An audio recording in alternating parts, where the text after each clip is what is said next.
love, union, matrimony, lust, want, desire, balance, power, escape are all themes that we think about when we hear the word marriage. Marriage, technically defined as a social union or legal contract between people that creates kinship, has classically been defined as the formal union of a man and a woman typically recognized by law, by which they become husband and wife. But what is marriage? And what breaks it? The incorrect behavior and false love from spouses lead to broken marriages in a modern society. To understand the common marriages in the Western society, we are going to enter into the world of Great Gatsby by F. Scott Fitzgerald and A Streetcar Named Desire by Tennessee Williams. Power distribution, or lack thereof, has always had a crucial role in the balance in any relationship. Since men lived in caves, they were hunters. Women were the gatherers, and the ones that looked after the offsprings. This mentality is still present in modern relationships.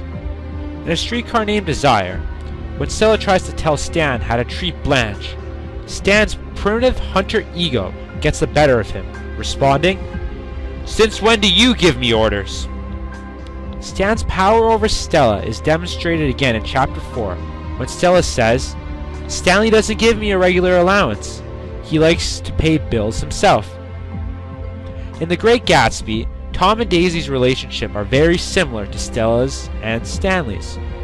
Tom has had an open affair with another woman. When his wife is having an affair, he bursts out in anger, saying, "Self-control? I suppose the latest thing is to sit back and let Mr. Nobody from Mr. Nowhere make love to your wife? Well, if that's the idea, you can count me out." Men's actions tell us about their approach to marriage. There is no partnership between equals. They want to be in complete control over their prey. Marriage is an escape for some people. An escape which only leads to a broken marriage. Stella, Blanche, and Daisy all want to marry to escape something. Stan reminds Stella of this, saying, "I pull you down off those columns, and how you loved it, having them colored lights going."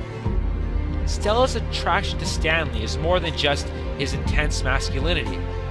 Stella was, in part, running away from her home and background by marrying Stan.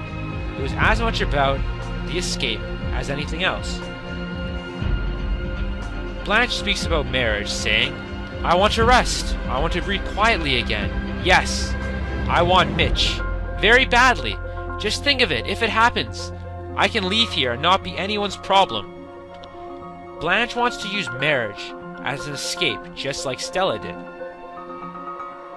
Daisy also marries Tom to escape, so she's able to gain a quick fortune and not have to wait for Gatsby's return.